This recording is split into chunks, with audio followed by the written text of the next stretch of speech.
Assalamualaikum warahmatullahi wabarakatuh. Selamat berjumpa kembali ya para pejuang cuan dan pejuang sangkuters. Bagaimana nih keadaan teman-teman semua? Nah, semoga kalian dalam keadaan sehat semua ya. Dan saya doakan buat kalian jadi orang sukses semua. Amin. Mantap ya.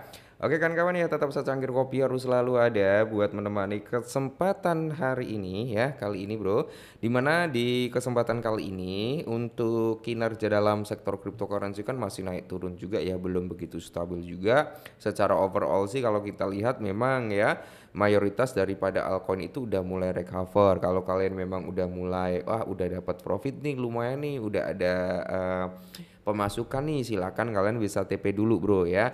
Karena market itu kali ini tuh memang bener-bener apa ya, masih digonjang-ganjing karena banyak yang bertanya juga apakah ada all season atau enggak gitu untuk tahun 2025 ya. Kita lihat dari itu aja nanti bro ya, dari The Fed aja nanti. Kalau The Fed itu mau cut loss acuan suku bunganya bro ya, suku bunga acuan itu mau di cut loss, kemungkinan besar bro ya all season pasti ada gitu ya. Karena kalau ada pemangkasan suku bunga ya udah otomatis lah market itu pasti bereaksi. Reaksinya apa? Positif gitu. Nah, untuk kali ini dari beberapa teman-teman semua minta dibahas ini apakah memang Picoin ini masih prospek untuk kita hold atau tidak gitu kan.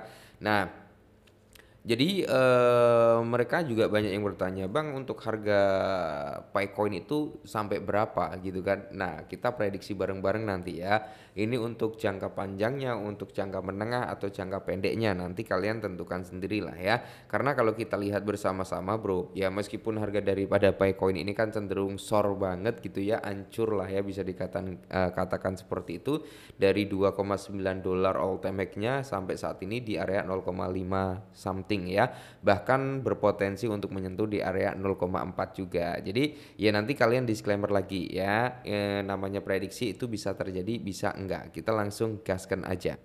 Nah, sebelum kita lanjut bro, di sini ada yang optimis juga dengan Picoin ya. Jadi di sini semua orang itu membicarakan tentang penurunan daripada Picoin ya. Semua orang membicarakan tentang itu ya, tentang keburukan, tentang penurunan harga daripada Picoin kayak gitu ya. Cuman kan biasanya gini bro ya, token yang dihujat, token yang di apa ya bisa dikatakan dimaki-maki gitu ya. Itu biasanya ya tiba-tiba dia bisa ngepam gitu bro ya. Oke, semua orang itu membicarakan tentang penurunan harga daripada Picoin, tetapi lihatlah lebih dekat pada Pi. Nah, penahanan dasar ganda, pengancangan pola baji dan PEI Studio baru saja diluncurkan. Nah, terasa tenang sebelum kemungkinan munculnya wabah. Nah, bukan nasihat keuangan ya, Bro ya. Jadi di sini diprediksikan juga Picoin itu memiliki dua target. Yang pertama di area 1,6 dolar ya, yang kedua di area 2,8 dolaran, Bro ya. Dan kalau kita lihat bersama-sama, nah ini dilihat ya, dia udah memang sih dia ngejebol ya, breakout dari trendline atasnya. Cuman dia saat ini kembali lagi retrace. Nah, kalau retrace-nya ini dia mampu ditahan dengan area support sebelumnya, maka Picoin memiliki prospek atau kemungkinan besar akan naik. Nah, nanti kita cek bareng-bareng untuk real chart-nya ya. Nah, di sini juga ada salah satu tweetan bro ya. Jadi ada berita terbaru daripada si Pi Network katanya seperti itu. Jadi peringatan pembaruan UI pada Pi Browser. Nah, tabs layanan baru saja mendapatkan tata letak baru. Sekarang semua terorganisasi dengan baik dengan bagian khusus untuk apa? Pertukaran, dompet Web3 dan jembatan ya. Jadi ini ya kurang lebih kayak gini ya bro ya. Nah ini pertukaran ya, the Payoneer Mesh Global ya, at your bridge ya, atau bridge ya bro, bridge lagi ya, at your Web3 wallet juga gitu bro ya. Jadi ini pembaruan cukup bagus sih sebenarnya untuk Pi Network.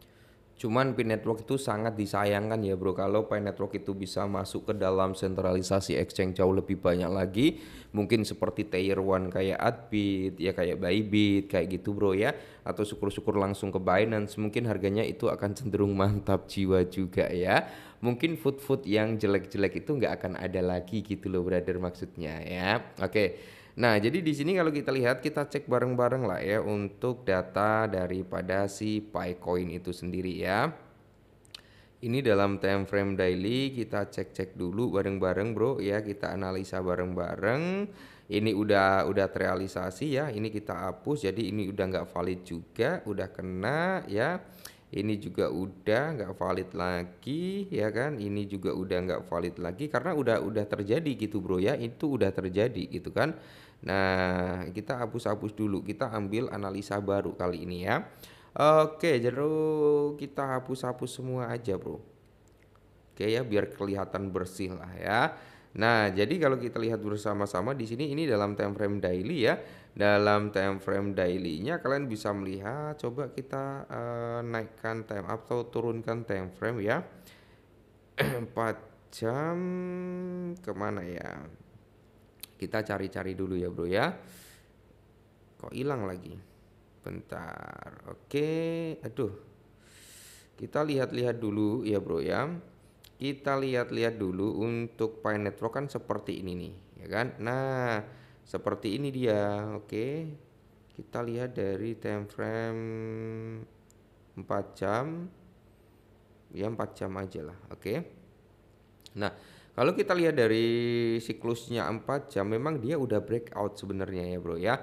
Kalau kita lihat dari time frame-nya 4 jam si Pi Network itu udah keluar dari zona trendline kayak gini ya, kalau kita gambarkan kan seperti ini ya.